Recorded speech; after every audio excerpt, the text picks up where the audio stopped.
끝났거든요. 시간은 끝났습니다. 예. 버스 지나가고 나서 손 들어봐야 소용없어요. 반갑습니다, 오늘. 예. 여러분 다 오늘은 좀 가벼운 마음, 밝은 마음으로 오셨죠? 네! 8축인데, 여기는 이제 밴드도 두 곳이 같이 오셨고, 시민광장 회원들이 오셨는데, 사실 제 팬클럽은 처음에 한 1999년, 2000년 무렵에 작가 팬클럽으로 시작해가지고 정치인 팬클럽으로 갔다가 다시 작가 팬클럽으로 왔다가 지금 연예인 팬클럽으로 진행합니다. 이제 본격 예능 프로는 안 나가봤는데 그것도 요새 좀 하나 하자 그래서 어제 티저가 나갔는데 그냥 좀 공부하고 글 쓰는 사람들이 모여서 서로 좀 이제 세상 살아가는 일들에 대해서 이야기 나누는 그런 건데 뭐 어떻게 될지는 잘 모르겠습니다 지금. 오늘이 아직 이제 우리 대통령 가신 날 열하잖아요. 이제 오늘이 된 경위는 사실 저 때문인데 23일이 올해는 주말이 아니에요, 그죠? 그래서 많은 분들이 그날 못 찾아뵙기 때문에 그 전 주말에 가기로 됐었는데 제가 그때 또 촬영 일정이 잡히는 바람에 같이 못 간다 그랬더니 일주일 땡겨서 오늘 오게 됐습니다. 예정에 없이 일정 변경하신 우리 여러분들 고맙습니다. 죄송합니다. 뭐 어쩌겠습니까, 그죠? 뻔뻔하죠? 네. 연예인 스케줄에 맞춰야 되는데 힘들어서 그래. 그렇죠. 팬들이 연예인 스케줄에 맞춘다는데요. 힘들어. 대통령 떠나신 지 8주기 다가왔는데 여러분들도 지난 한 3일, 사흘 동안 물론 대선 하던 날도 마음들을 많이 졸이셨겠지만 저는 JTBC 개표방송에 앉아가지고 그냥 놀았습니다. 왜냐하면 그 깜깜이 기간에 진행된 여론조사 결과들을 다 받아봤기 때문에 되게 500만 표 이상은 이길 거다 그렇게 알고 그냥 표정 관리하면서 있었고요. 개표가 긴장감이 하나도 없었죠. 출구조사 나오고 나니까 곧바로 당선자가 거의 확정되다시피 했고 그걸 예측했기 때문에 뭐 JTBC는 뭐 그래픽이나 이런 경마보도 준비하는 식의 걸 안 하고 그냥 차분히 결과는 확정된 걸로 보고 좀 이야기 나누는 그런 시간으로 만들었던 것 같습니다. 대통령께서도 이거 보시면 좀 기분 좋으셨을 것 같아요. 그죠? 야, 기분 좋다 그러셨을 것 같은데 지난 3일간 제가 일을 못했어요. 제가 주말까지 책을 한 권 써야 되는데 이게 한 10분 단위로 자꾸 뉴스를 클릭하게 되고 그죠? 일이 안 돼요. 일도 안 되고 네, 그 다음에 제가 사실 뭐 청와대에서 저도 스카우트하는 방법을 검토했다고 소문을 들었는데 용모가 딸려서 인성 기준 확실하다. 파이팅. 뭐 거의 인성 기준 확실하다. 거의 지금까지 청와대 인사를 보면 증세 없는 안구복지 그런 돈 안 들이고 국민들을 흐뭇하게 해주는 그런 풍경이고요. 이제 문재인 대통령이 이제 선거 기간에 든든한 대통령, 더 준비된 그렇게 좀 술러냈잖아요. 사람들이 그 의미를 그때까지는 잘 몰랐을 거예요. 근데 딱 입성하시니까 거기 박근혜 씨는 옛날에 거기 살기만 했지 거기서 국가 운영은 안 해봤잖아요. 우리 문재인 대통령은 거기 5년간 여민관에 근무하면서 요즘 텔레비전에 나오는 이 모든 풍경이 그때 하던 그대로 하시는 거거든요. 다 하던 건데 지금 와서 왜 새로운 것처럼 보일까? 이상하죠? 예. 원래 여민관에 근무하던 참모들이 새벽에 7시에 7시도 전에 출근해서 하루 종일 시달리다가 점심밥 먹고 잠시 한숨 돌리기 위해서 커피 들고 다면서 자기들끼리 마시고 그랬거든요. 그거를 대통령 되셔가지고 하니까 좀 이게 새로워 보이는 거지 사실 별거 아니잖아요. 다 정상적인 거잖아요, 그게. 그러니까 아주 지극히 상식적이고 정상적인 것이 무슨 정말 상상할 수 없었던 일인 것처럼 보이는 이 상황으로 미루어서 틀림없이 지난 시기 한동안 대한민국이 비정상이었다. 그런 걸 새삼 확인하게 되고, 지금 국회에 법 개정한 거 하나도 없죠? 새 정부 출범하고 아무것도 없어요. 법 개정한 거, 제도 변경한 것도 없죠. 딱 대통령 한 사람 바뀌었는데 정말 많은 게 바뀌죠. 그래서 지난 5년 전 선거 때 구호가 그 얘기였어요. 사람이 먼저다. 그 맞나 모르겠는데. 우리는 보통 제도의 중요성을 강조하지만 똑같은 제도에서도 사람이 바뀌니까 이렇게 달라질 수 있다는 걸 우리가 지금 경험하고 있는 거예요. 노무현 대통령 때는 사실은 김대중 대통령 이어서 집권을 하셨기 때문에 이런 점이 도드라져 보이기가 어려웠어요.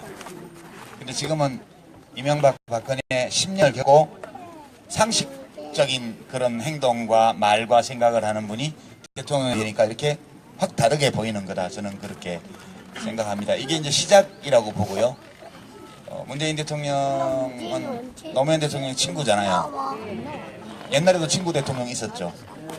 전두환 친구 노태우 대통령. 함께 목숨 걸고 쿠데타를 하는 사람들. 근데 이번은 함께 목숨 걸고 인권운동을 했던 분이, 두 분이, 예전 그 동영상들 많이 보셨을 텐데, 대통령께서 후보 시절에 저보고 대통령 깜이 되냐 자꾸 물으시는데 제가 깜 됩니다. 왜? 문재인 친구거든요. 그렇게 말씀하셨던 동영상 다 보셨을 겁니다. 노무현 대통령이 그렇게 말씀하신 거에는 충분한 이유가 있었죠. 지금 이제 그 뭐 때문이었는지를 우리가 이제 대통령이 되시고 나서 저 사람이 어떤 사람인가를 이제 알아가는 과정이라고 저는 생각합니다. 저는 많은 어려움이 앞으로 닥치고 여러 가지 불운도 겹칠 수 있고 또 장애물도 나타나고 그렇게 하겠지만, 그 문재인 대통령님은 옛날 변호사 시절에 우리 노 대통령님이 막 길바닥에 들어눕고 막 사방 최루탄 쏘는 데 다니고 그렇게 막 싸우고 다니실 때 차분하게 사무실을 지키면서 모든 일들 다 처리했던 분 아닙니까? 그죠? 그렇게 평정한 그런 분위기에서 5년간 해 나가실 것으로 기대하고 또는 저는 그렇게 믿습니다. 아마 대통령님이 친구가 노무현 친구 문재인이 아니고 문재인 친구 노무현이다 이렇게 말씀하셨던 그분이 대통령 되신 거 보고 되게 좋아하실 거라고 생각합니다.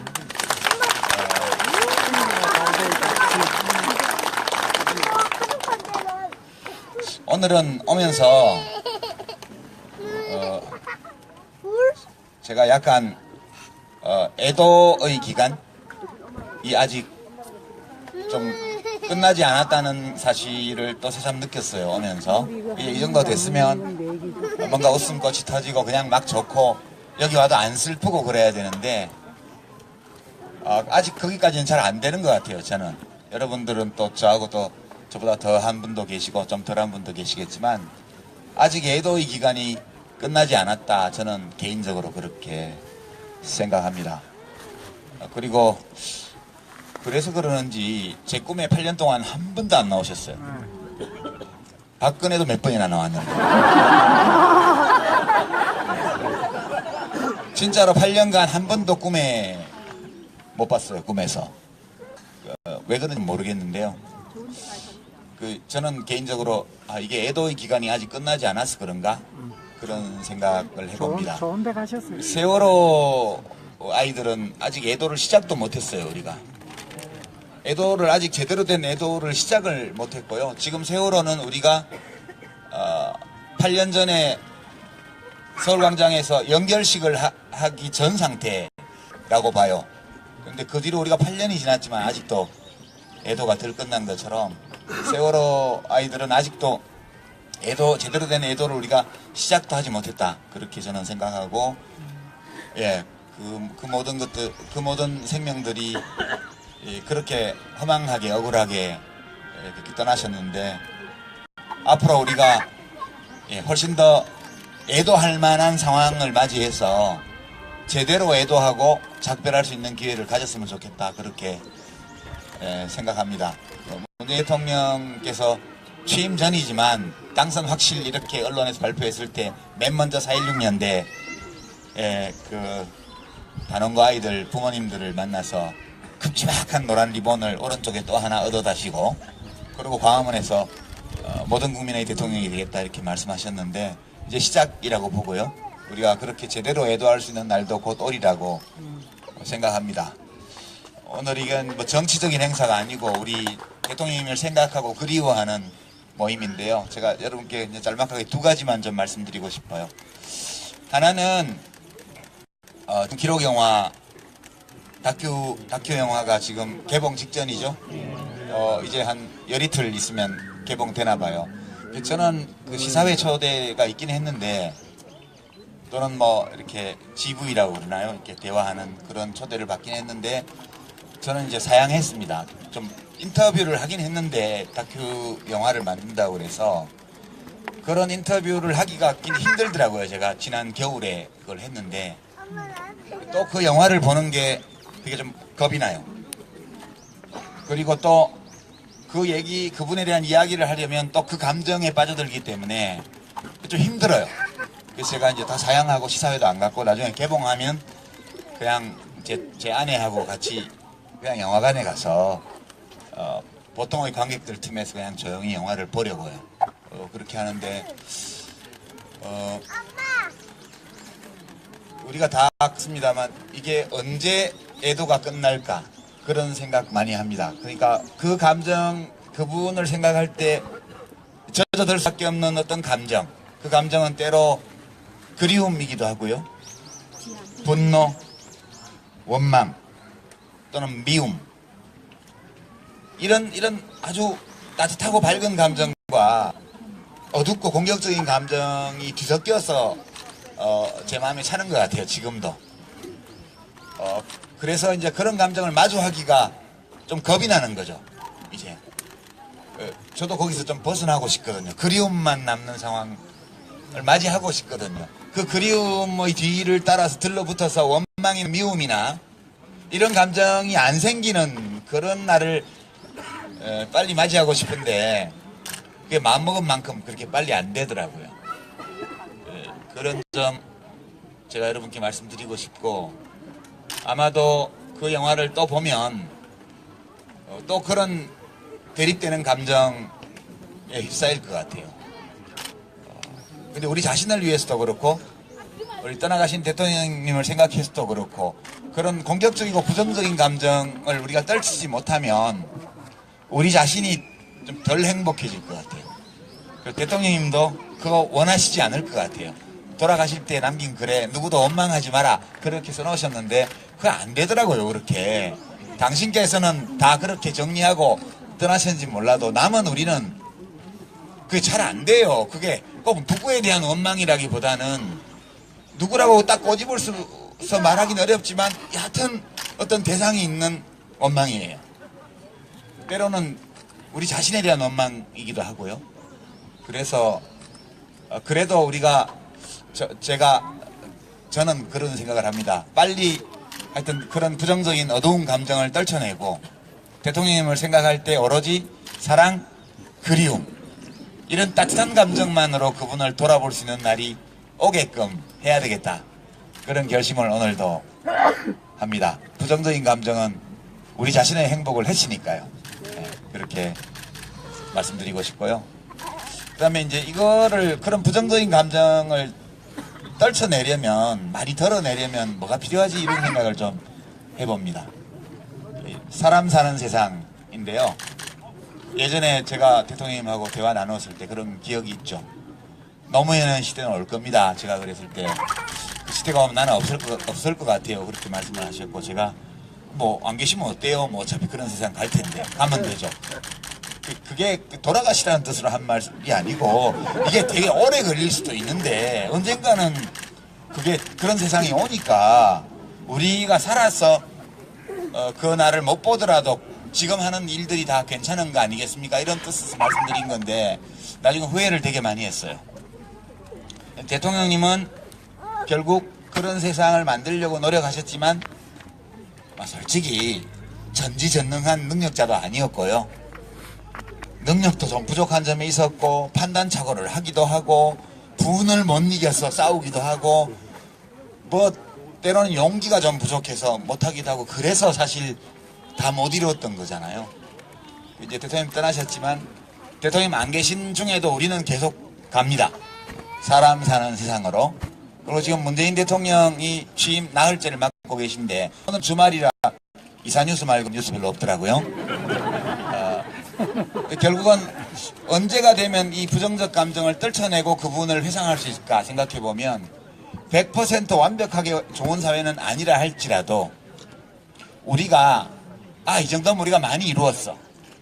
아직 이루지 못한 것들이 더 있긴 하지만 그건 또 이룰 수 있을 거야 라는 믿음과 희망을 가지는 상황이 되면 떨쳐낼 수 있을 것 같아요.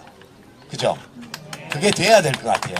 진짜 우리 대통령님에 대한 애도가 완성될 수는 없겠으나 그래도 우리가 제대로 된 애도를 충분히 했다라고 느끼는 어떤 시점, 그거는 우리가 사는 세상이 진짜 원칙과 상식이 통하고 우리 개개인이 인간답게 생각하고 행동하고 말하고 그리고 이 모든 제도가 우리의 인간다움을 해치지 않는 수준까지 가야 비로소 우리 노무현 대통령님에 대한 애도는 1차적으로 종결되는 것이다. 그때까지 시간이 좀 많이 남아있다고 생각하고요. 그 기간에 대통령과 또 우리들이 다 같이 노력해야 된다고 생각합니다.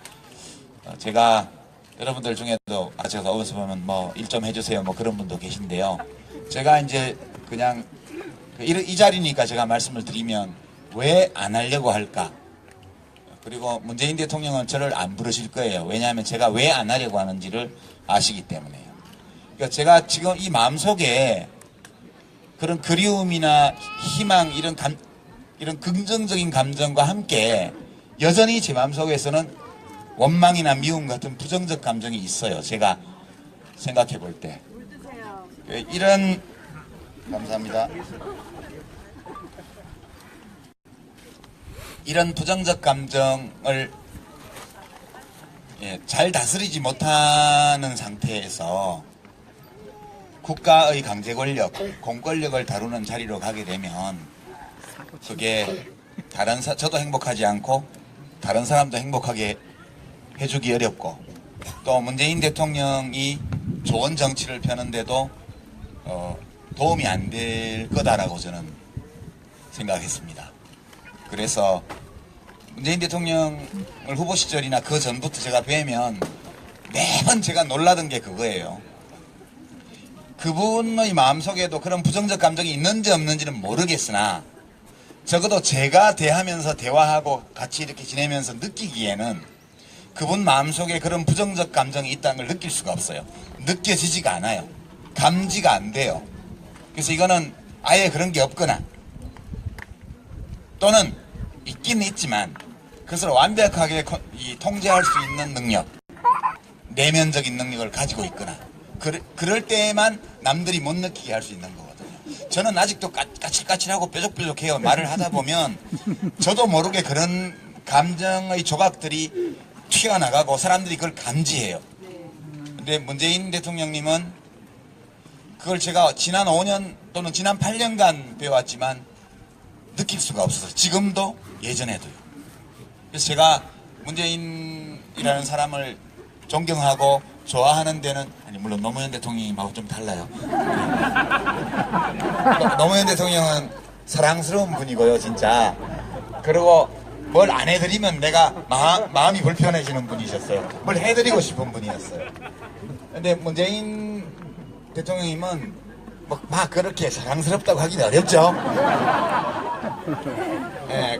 그리고 뭘 막 해드리고 싶은 마음이 막 생기는 분도 아니에요.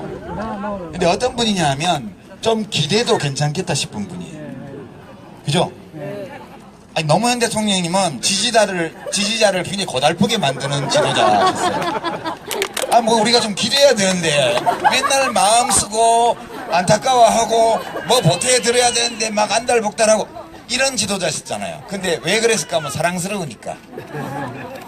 근데 문재인 대통령님은 사랑스럽다는 표현은 잘 안 어울려. 그건 정숙 씨한테만 그런 거고. 그죠? 정숙 씨한테만 그런 거고 우리가 보기에는 좀 무뚝뚝하고 그 말도 맛깔나게 못하시고 애정 표현도 별로 없는 분이고 그런 분인데 왠지 내가 어려울 때 좀 기대도 될 것 같은 느낌이 드는 분이세요. 그런 지도자가 더 낫죠. 지지자 입장에는. 그죠? 지금 딱 보내놓으니까 혼자 살아서 자시잖아요. 지금 뭐 버텨드릴 게 있어요? 없잖아요. 그래서 잘 뽑았다 그렇게 생각하고요. 국회에서 법 하나 만든 게 없어요. 지금 3일 동안 만들기에는 시간이 너무 짧았죠. 근데 많은 것이 바뀌잖아요.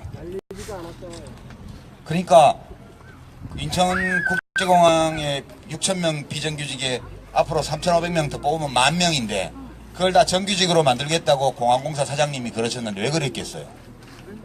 그 전에 대통령들은 비정규직을 좋아했고 지금 대통령은 정규직을 좋아하니까 그런 거예요. 그죠? 아, 대통령이 좋아하는 걸 하는 거죠. 그리고 뭐 괜히 대통령이 거기 가셨겠어요? 다 실무자들이 지금 청와대 참모 실무진이 없어요. 아직 수석만 임명이 돼 있지. 근데 인수 TF라고 지금 한 50명 들어가 있다고 신문에 났죠? 거기에 있는 어떤 분들이 이렇게 옆구리 찔러서 뭐 좀 해보세요. 뭐 공사사장 계속 하시고 싶으면. 그러니까 이제 당연히 대통령이 신임 대통령이 좋아할 일을 해야죠. 그러니까 저희가 다 정규직화 10,000명 하겠습니다. 그러니까 그럼 대통령님 첫 번째 외부 일정을 거기 잡죠.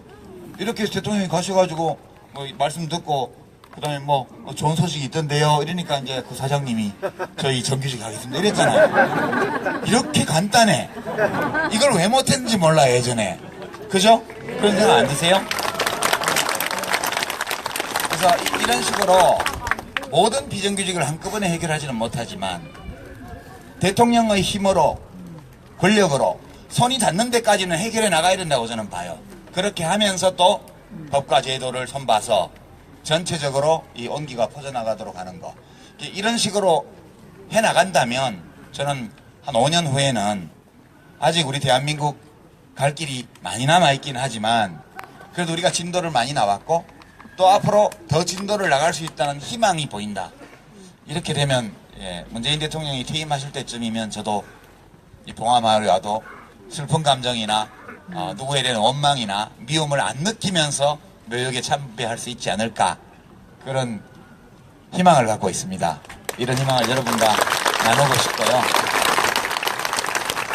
제가 그 정부 공무원은 안 한다 그렇게 결심을 하고 후보 시절에 당선되시고는 제가 못 뵀어요. 뵐 수가 없죠 이제 아무렇게나. 그전에는 제가 전화번호도 알거든요. 이렇게 문자 드리면 콜백도 해주시고 이랬는데 지금은 이제 제가 함부로 문자를 하면 비선되잖아요. 그래서 비선이 되면 안 되기 때문에 제가 전화도 안 드리고 연락도 안 합니다. 바쁘시니까 저한테 연락하실 일도 없죠. 예, 그런데 제가 그래도 뭐 잘 되게 힘은 보태드려야 되지 않나 그런 생각이 들어서 정부에는 저 말고도 일을 잘할 수 있는 분들이 많아요. 그게 사람을 안 써서 그렇지 그전에 대통령들이 대한민국이 5천만이 넘는 국민이 있고 그중에는 각 분야에서 믿음을 가지고 좋은 의지를 가지고 국민들을 위해서 봉사하려는 의지와 능력을 가진 분들이 많아요. 이제 그런 분들을 쓰시면 되고요. 제가 근처에 가면 저 노무현 정권 제2기 옛날 쓰던 사람들 데려다가 중고품 가져다가 뭐 7세로 해가지고 또 쓴다 이런 얘기나 듣지 별 도움될 게 없습니다. 그래서 문재인 대통령께서도 제가 어떤 상태인지 잘 아세요. 그래서 여러분이 아무리 뭐 국민 추천 받을지 모르지만 암만 추천해도 저 안 부르실 거예요. 그러니까 괜히 추천하지 마시라고요. 그렇게 하시고 저는 그러면 뭘 할 거냐라고 말할 때 제 지금 평당원이잖아요. 정의당이 좀 마음이 넓어졌으면 좋겠어요. 저는 진보 정당이 내가 하고 싶은 정치 말고요. 많은 사람들이 원하는 정치요. 그거를 하면 좋을 거라고 저는 생각을 해요. 근데 지금 이제 방송 설전을 언제까지 할지 모르지만 매주 하여튼 정리정돈을 거기서 해야 되잖아요. 매주 정리정돈을 해야 되고 또 또 다른 기회들도 좀 있고 이야기를 할 수 있는 또 책도 쓰고 이렇게 하는데 참여정부 당시에 제가 마음이 많이 아팠던 게 기자실 대못질 사건 그 원인 제공자가 저거든요. 그 무슨 저출산 대책 관련해서 그 산모 어린이 뭐 등등 이런 의료비 보장이나 이런 것과 관련해서 계획을 잘 잡아서 대통령께 이제 보고 드려서 결재를 받고 예산을 기획예산처에 얘기해서 예산을 뒷받침받기로 하고 그리고 발표를 했는데 보도가 전부 다 하나같이 재원 대책 없는 장비 전사진 그렇게 보도가 났어요. 모든 언론에. 대통령께서 그때 베트남 출장인가 어디 갔다 오셨는데 갔다 오셔갖고 보니까 내가 청와대 관저에서 보고받으면서 관저에 조그마한 회의실이 있었거든요. 관저 회의실에서 보고를 받으면서 되게 좋다고 이거 근데 좀 일찍 했으면 좋았을 걸 이라고 아쉬워했던 정책들이고 전 대책도 다 해줬는데 어떻게 기사가 하나같이 나갔냐. 이거는 기자들끼리 담합해 갖고 쓰는 거 아니냐. 그래가지고 기자실을 다 없애고 브리핑룸으로 바꾸는 그런 조처를 하게 된 거예요.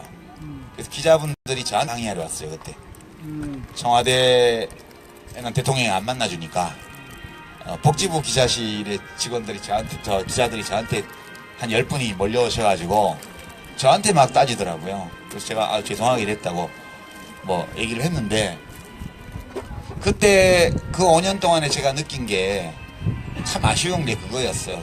지금도 이제 보수 정당들이나 보수 언론들은 지금 취임한 지 3일밖에 안 됐으니까 뭐 아직은 그럴 여유가 없지만 좀 있으면 이제 정말 달을 가리키는데 손가락이 더럽다 이런 식의 그를 할 거예요. 그 이념적인 이유 때문에 또는 뭐 자기들 마음에 안 들어서 또는 자기들의 이익에 손해가 된다고 생각해서 할 가능성이 많아요. 제가 뭐 100% 한다라고는 말을 안 드릴게요. 할 가능성이 높아요. 근데 또 소위 진보 언론이라는 데들도 다 지식인들이잖아요. 언론인 진보 쪽은 언론인이 지식인 그 정체성을 많이 가지고 있어요. 진리의 수호자, 정의의 수호자. 그러다 보니까 잘한 거는 얘기를 하면 어용이 되기 때문에 어용이라는 비난을 받기 때문에 못한 것만 골라서 보도를 하게 돼 있습니다. 그건 누가 나빠서 그런 게 아니고요. 그게 언론의 생리예요. 이게 잘한 거를 얘기하는 순간 니네 친중부신문이지 어용신문이야 이렇게 비난받으면 그걸 부끄럽게 생각하기 때문에 칭찬해주는 기사는 안 쓰게 돼 있어요. 좋은 일에 대한 기사는 안 쓰게 돼 있어요. 그거 하나 쓰면 나쁜 거 잘못한 거 비판할 거를 99개 쓰게 돼 있습니다. 그러면 정부와 대통령과 이 모든 사람들이 아무도 지지해주는 사람이 없는 그런 정부처럼 돼버리게 돼 있어요. 저절로. 저는 참여정부 5년 내내 그런 길을 걸었다고 생각하고요. 제가 뭐 어떤 신문에서는 뭐 언론은 어용이 될 수 없다는 식의 칼럼을 써서 제가 한 말을 좀 이렇게 비판하는 그런 칼럼도 봤는데 어용 언론 되라고 제가 한 적 없습니다. 그런 거 바라지 않아요. 그 바란다고 될 것 같지도 않기 때문에. 근데 우리가 언론을 원망하고만 있을 수는 없지 않습니까? 생리가 그런 걸요. 어떻게 합니까? 우리가 이렇게 해줬으면 해서 바란다고 해서 그게 바뀌는 게 아니잖아요. 그분들은 자기들 판단에 따라 움직이는 거예요. 제가 뭐길래 언론 보고 어용해달라고 요구를 하겠습니까? 그런 거 아니고요. 제가 그렇게 하겠다는 거예요. 제가 개인적으로요. 어떤 신문사 경향신문이나 한겨레신문 보고 그거 해달라고 제가 말씀드린 적도 없고 그런 게 되리라고 기대도 안 하고 그걸 원하지도 않아요. 그분들은 스스로 그 신문을 운영하시니까 스스로 생각해보고 하는 만큼 하시면 돼요. 근데 저는 제 맘대로 할 수 있잖아요. 그렇지. 나는 난데 내 건데 파이팅! 내가 내 맘대로 하면 되지. 이게 제가 그렇게 하겠다는 거지 모두 다 그렇게 해달라는 얘기는 아니에요.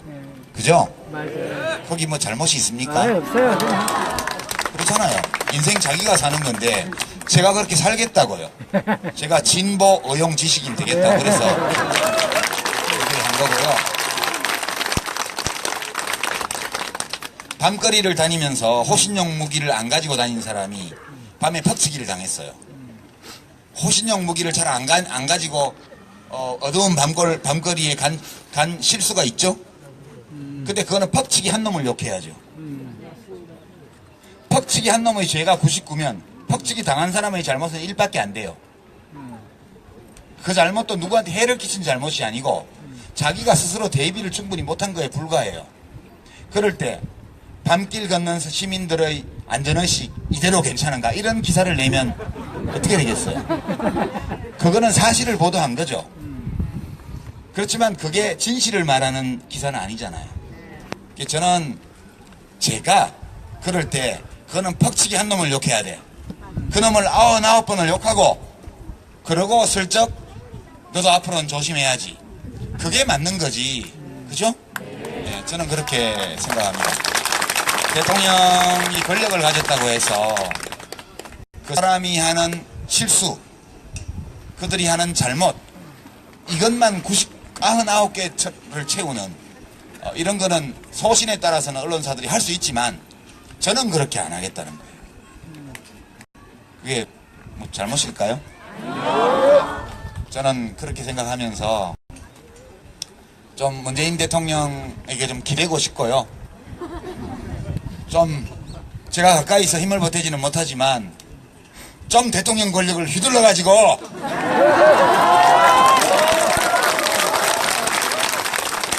지금 3일 동안은 잘하신 것 같아요. 저는 원래 리버럴이라 지시 이런 단어를 싫어하는데요. 세상에 지시라는 단어가 이렇게 정겹게 들리다니.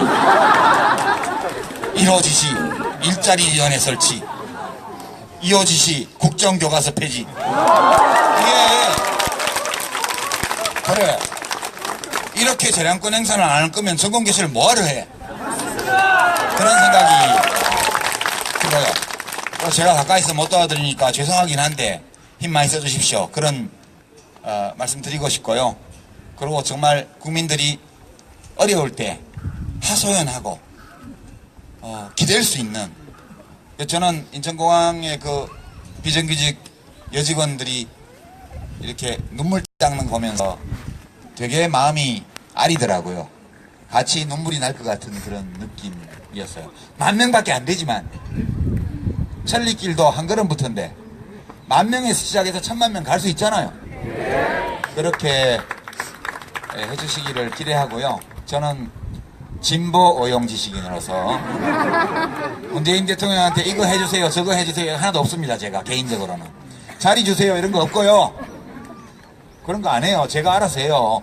뭐 청와대 로비에서 어디 프로그램 하나 넣어주세요 이런 거 안 해요. 제 힘으로 할 겁니다. 다 제 힘으로 하고 아무것도 안 바라고요. 개인적으로 아무것도 안 받으려고 그러고요. 그냥 제가 좋아서 어용하는 거예요. 뭐 윤창중 전 대변인처럼 뭐 자리 하나 받으려고 말도 안 되는 칼럼들 그렇게 써제끼다가 가서 대통령 대변인 가서 성추행 해가지고 사고나 치고 이런 게 어용이죠. 이런 게 어용이에요. 편 들어줄 거면 자리 받지 말라는 거예요. 그래야 당당한 어용이 되죠. 그런 의미에서 말씀드렸고요.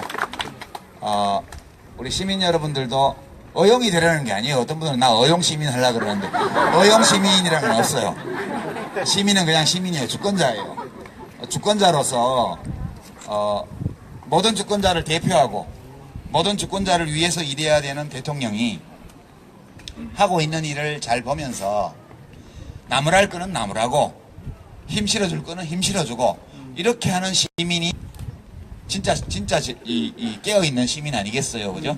예, 그렇게 여러분들도 시민으로서 보통 시민의 관점에서 그렇게 의사표현하고 힘을 보태시고 18원 후원금 이런 건 절대 하지 마세요.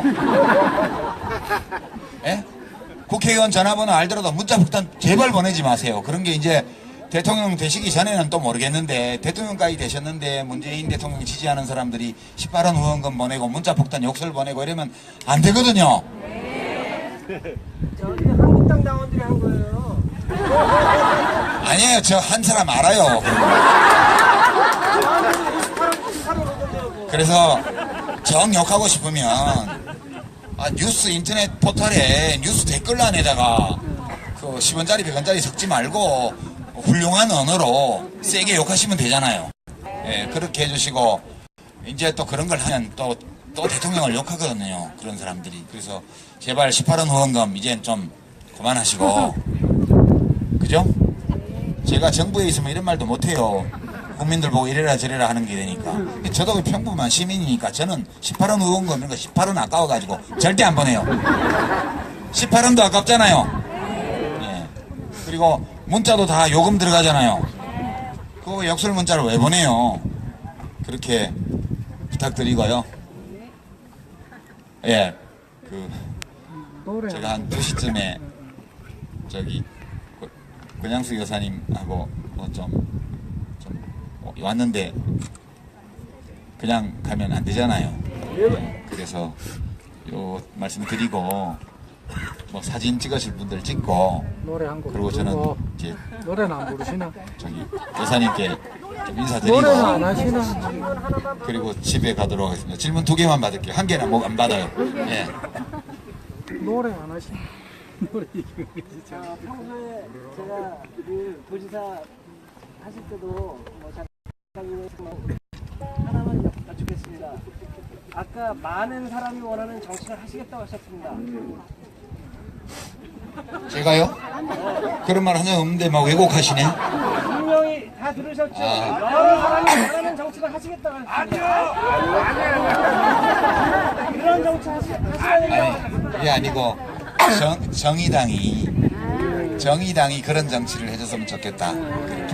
그렇게 하십시오. 예. 저는 많은 사람들이 좋아하는 언론 활동을 하겠습니다.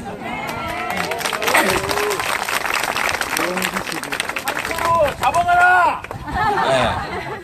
또 뭐 혹시 질문 있으신 분? 너무 힘차게 드셔서 절로 드릴게요. 너무 가까이 있는 분들 우대하면 또 비싼 논란이 생기기 때문에. 충북 청주에서 온 송선영입니다.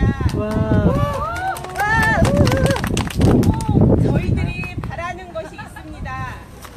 유시민 작가님이 지금은 정치를 하고 싶지는 않지만 조금은 세상이 편한 세상이 되면 꼭 정치를 하시길 부탁드립니다. 질문 아닙니다. 예.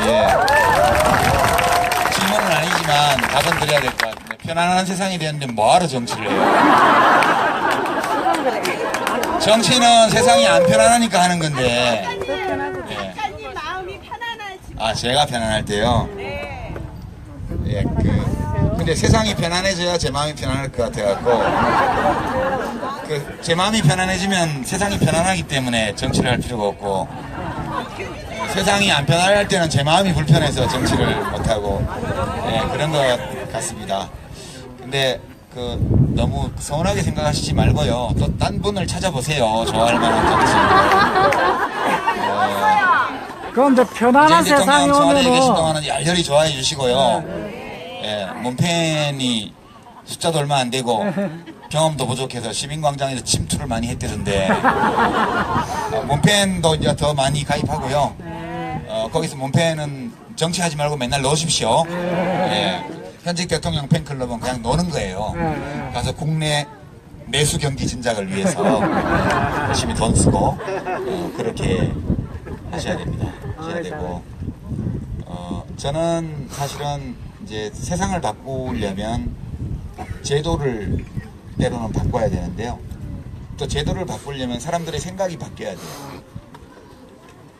그래서 제가 정치를 하던 시절에 많이 느낀 게 대통령이 하고 싶어도 시민들의 생각이 따라주지 않으면 하고 싶은 것도 못 하더라고요. 지금 인천공항 비정규직 정규직화처럼 저런 거를 노무현 대통령이 하셨으면 난리가 났을 거예요. 예. 좌파 독재 정권. 이런 얘기 나왔을 거예요. 전 세계적 조류와 거꾸로 가. 대통령 재량권 행사 한계는 없나. 이런 소위 미다시라는 기사 제목이 눈에 보이잖아요. 근데 지금은 왜 그 훈훈하게 보도를 할까? 보면 지금은 그 문제가 너무 심각해졌고 이 문제를 어떻게든 해결하지 않으면 안 된다는 시민들의 생각이 있기 때문에 그 생각을 알기 때문에 언론에서도 그것을 비난할 수 없는 거예요. 그러니까 지난 한 10년 동안에 이 사회적 불평등, 차별 이런 문제들에 대한 우리들의 체험, 그 다음에 우리가 자기 문제는 아니지만 목격한 여러 상황 그리고 우리들이 했던 대화 이런 걸 통해서 시민들의 생각이 많이 바뀐 거거든요. 그래서 저는 문재인 대통령이 좀 편하게 대통령 하시게 시민들과 생각을 나누는 일에 그렇게 좀 매진하려고 합니다. 그 다음엔 또 좋은 사람이 대통령 나올 거예요. 걱정하지 마세요. 네. 이런 정도로 말씀을 마치고요. 저기 작가님 질문이 있는데 궁금해서 딱 하나만 짧게. 세상이 편해지면은 마음이 편해지면 정치를 할 필요가 없잖아요. 그러면 편안한 세상을 유지할 평화 유지군이 필요한데. 이제 그때 되면 저도 나이도 많고 지금 프랑스 같은 데는 40살 대통령이잖아요. 우리나라 이게 뭐예요 이게 좀. 그거는 우리 문재인 대통령도 연세 너무 많아서 대통령 됐어요. 5년 전에 됐어야 되는데. 예, 이제 앞으로는 우리나라에서 뭐 51살 된 비서실장이 젊은 비서실장에는 얘기 좀 안 나오게 사회가 고령화될수록 지도자는 젊어져야 돼요. 저는 그렇게 생각합니다. 유럽의 지도자들이 우리보다 훨씬 젊잖아요. 그래서 이제 한번 출마하셨던 분들은 그만하시고 근데 새로운 사람들이 나오셔가지고 새로운 정치인들이 나와서 우리나라의 정치 리더십도 국회의원, 장관, 대통령 다 좀 더 한 10년 이상 밑으로 내려왔으면 좋겠다. 그럼 저는 자동 아웃이잖아요. 그죠? 저도 5년 후면 벌써 63이거든요. 그러니까 이미 끝났어요. 네. 63? 자, 이제 이런 정도로 마치고요. 아까 사진을 좀 찍긴 찍으셨는데 유수암호 밴드 단체 사진 못 찍어서 지금 저기 대기 중이셔서 그거부터 찍고요. 그 다음에 좀 한 10여 분 사진 촬영하고 저는 떠나도록 하겠습니다. 여러분 오늘 만나서 반가웠고요. 행복한 5월 보내시기 바랍니다. 고맙습니다. 예, 저 인기 방송인이신 우리 유시민 작가님 말씀 잘 들으셨죠? 네, 감사합니다. 저 이후 일정에 대해서 말씀드릴게요. 지금 유삼호 밴드에서는 별도로 사진 찍는다고 하는데 여기 저기 계신 모든 분들하고 저희가 단체 사진 동안 한 번도 안 나오셨어요. 박근혜도 몇 번이나 나왔는데. 진짜로 8년간 한 번도 꿈에 못 봤어요. 꿈에서. 왜 그런지 모르겠는데요. 저는 개인적으로 이게 애도의 기간이 아직 끝나지 않아서 그런가? 그런 생각을 해봅니다. 좋은 데 가셨어요. 세월호 아이들은 아직 애도를 시작도 못했어요. 우리가 애도를 아직 제대로 된 애도를 시작을 못했고요. 지금 세월호는 우리가 8년 전에 서울광장에서 연결식을 하기 전 상태라고 봐요. 근데 그 뒤로 우리가 8년이 지났지만 아직도 애도가 덜 끝난 것처럼 세월호 아이들은 아직도 제대로 된 애도를 우리가 시작도 하지 못했다. 그렇게 저는 생각하고, 그 모든 생명들이 그렇게 허망하게, 억울하게 그렇게 떠나셨는데, 앞으로 우리가 훨씬 더 애도할 만한 상황을 맞이해서 제대로 애도하고 작별할 수 있는 기회를 가졌으면 좋겠다. 그렇게 생각합니다. 문재인 대통령께서 취임 전이지만 당선 확실 이렇게 언론에서 발표했을 때 맨 먼저 4.16년대 그 단원고 아이들 부모님들을 만나서 큼지막한 노란 리본을 오른쪽에 또 하나 얻어다시고 그리고 광화문에서 모든 국민의 대통령이 되겠다 이렇게 말씀하셨는데 이제 시작이라고 보고요. 우리가 그렇게 제대로 애도할 수 있는 날도 곧 오리라고 생각합니다. 오늘 이건 뭐 정치적인 행사가 아니고 우리 대통령님을 생각하고 그리워하는 모임인데요. 제가 여러분께 짤막하게 2가지만 좀 말씀드리고 싶어요. 하나는 기록 영화 다큐 영화가 지금 개봉 직전이죠. 이제 한 열이틀 있으면 개봉되나 봐요. 저는 그 시사회 초대가 있긴 했는데 또는 뭐 이렇게 GV라고 그러나요? 이렇게 대화하는 그런 초대를 받긴 했는데 저는 이제 사양했습니다. 좀 인터뷰를 하긴 했는데 다큐 영화를 만든다고 그래서 그런 인터뷰를 하기가 힘들더라고요. 제가 지난 겨울에 그걸 했는데 또 그 영화를 보는 게 되게 좀 겁이 나요. 그리고 또 그분에 대한 이야기를 하려면 또 그 감정에 빠져들기 때문에 좀 힘들어요. 그래서 제가 이제 다 사양하고 시사회도 안 갔고 나중에 개봉하면 그냥 제 아내하고 같이 그냥 영화관에 가서 보통의 관객들 틈에서 그냥 조용히 영화를 보려고요. 그렇게 하는데 우리가 다 그렇습니다만 이게 똑같은 제도에서도 사람이 바뀌니까 이렇게 달라질 수 있다는 걸 우리가 지금 경험하고 있는 거예요. 노무현 대통령 때는 사실은 김대중 대통령 이어서 집권을 하셨기 때문에 이런 점이 도드라져 보이기가 어려웠어요.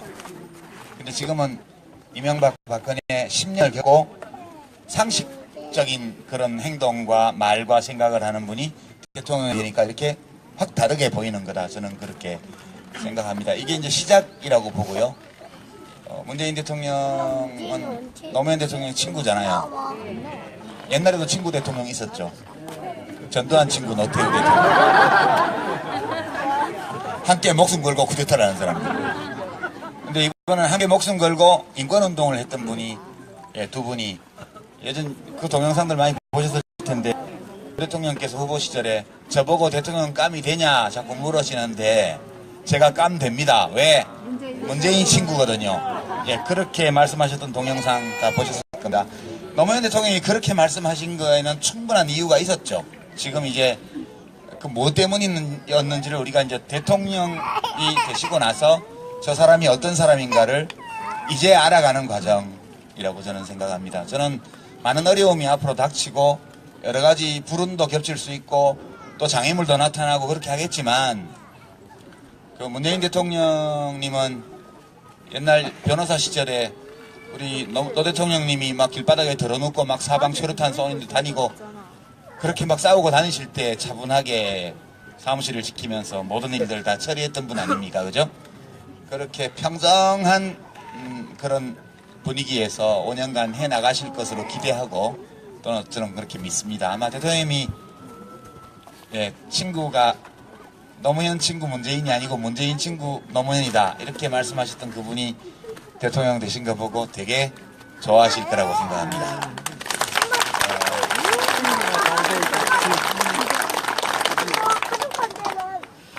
오늘은 오면서 제가 약간 애도의 기간이 아직 좀 끝나지 않았다는 사실을 또 새삼 느꼈어요. 오면서 이 정도 됐으면 뭔가 웃음꽃이 터지고 그냥 막 좋고 여기 와도 안 슬프고 그래야 되는데 아직 거기까지는 잘 안 되는 것 같아요. 저는 여러분들은 또 저하고 또 저보다 더한 분도 계시고 좀 덜한 분도 계시겠지만 아직 애도의 기간이 끝나지 않았다. 저는 개인적으로 그렇게 생각합니다. 그리고 그래서 그러는지 제 꿈에 8년 언제 애도가 끝날까 그런 생각 많이 합니다. 그러니까 그 감정 그분을 생각할 때 젖어들 수밖에 없는 어떤 감정 그 감정은 때로 그리움이기도 하고요. 분노, 원망 또는 미움 이런 아주 따뜻하고 밝은 감정과 어둡고 공격적인 감정이 뒤섞여서 제 마음에 차는 것 같아요. 지금도.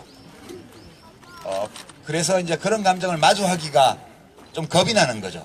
이제 저도 거기서 좀 벗어나고 싶거든요. 그리움만 남는 상황을 맞이하고 싶거든요. 그 그리움의 뒤를 따라서 들러붙어서 원망이나 미움이나 이런 감정이 안 생기는 그런 날을 빨리 맞이하고 싶은데 그게 마음먹은 만큼 그렇게 빨리 안 되더라고요.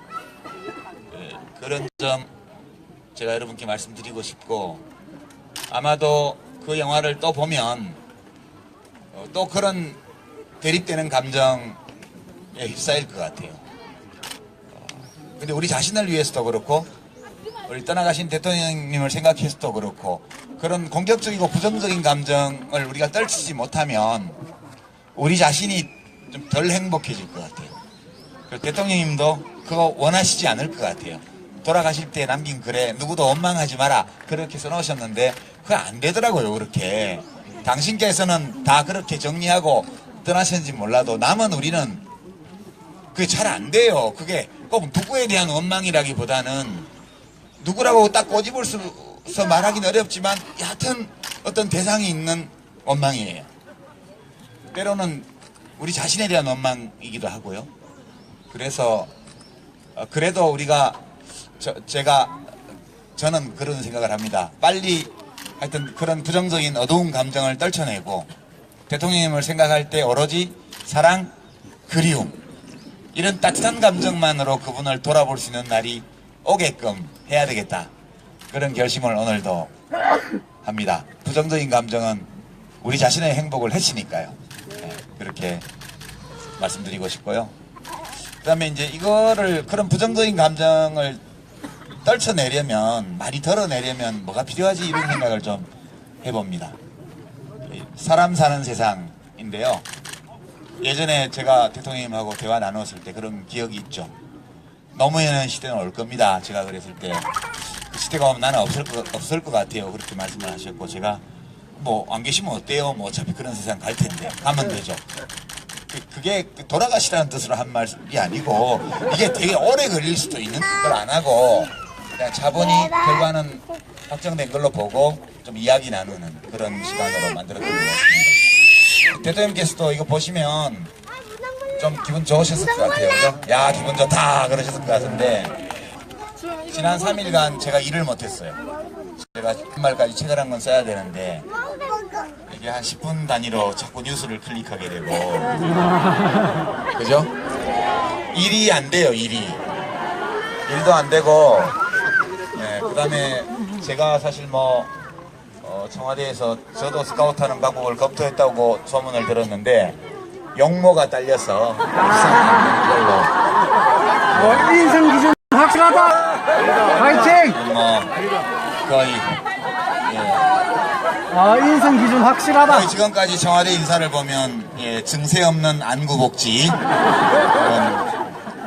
그런 돈 안 들이고 국민들을 흐뭇하게 해주는 그런 풍경이고요. 이제 문재인 대통령이 이제 선거 기간에 든든한 대통령, 더 준비된 그렇게 좀 술러냈잖아요. 이 사람들이 그 의미를 그때까지는 잘 몰랐을 거예요. 근데 딱 입성하시니까 거기 박근혜 씨는 옛날에 거기 살기만 했지 거기서 국가 운영은 안 해봤잖아요. 우리 문재인 대통령은 거기 5년간 여민관에 근무하면서 요즘 텔레비전에 나오는 이 모든 풍경이 그때 하던 그대로 하시는 거거든요. 다 하던 건데 지금 와서 왜 새로운 것처럼 보일까? 이상하죠? 예. 원래 여민관에 근무하던 참모들이 새벽에 7시도 전에 출근해서 하루 종일 시달리다가 점심밥 먹고 잠시 한숨 돌리기 위해서 커피 들고 다니면서 자기들끼리 마시고 그랬거든요. 그거를 대통령 되셔가지고 하니까 좀 이게 새로워 보이는 거지 사실 별거 아니잖아요. 다 정상적인 거잖아요, 그게. 그러니까 아주 지극히 상식적이고 정상적인 것이 무슨 정말 상상할 수 없었던 일인 것처럼 보이는 이 상황으로 미루어서 틀림없이 지난 시기 한동안 대한민국이 비정상이었다.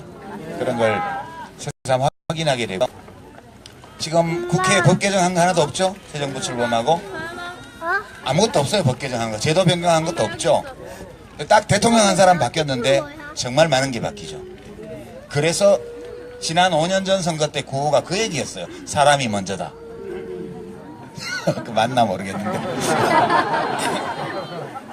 우리는 보통 제도의 중요성을 강조하지만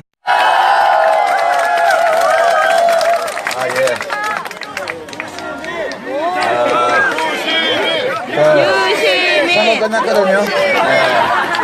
선거 끝났습니다. 버스 지나가고 나서 손 들어봐야 소용없어요. 반갑습니다 오늘. 여러분 다 오늘은 좀 가벼운 마음, 밝은 마음으로 오셨죠? 네! 8축인데, 여기는 이제 밴드도 두 곳이 같이 오셨고, 시민광장 회원들이 오셨는데, 사실 제 팬클럽은 처음에 한 1999년, 2000년 무렵에 작가 팬클럽으로 시작해가지고 정치인 팬클럽으로 갔다가 다시 작가 팬클럽으로 왔다가 지금 연예인 팬클럽으로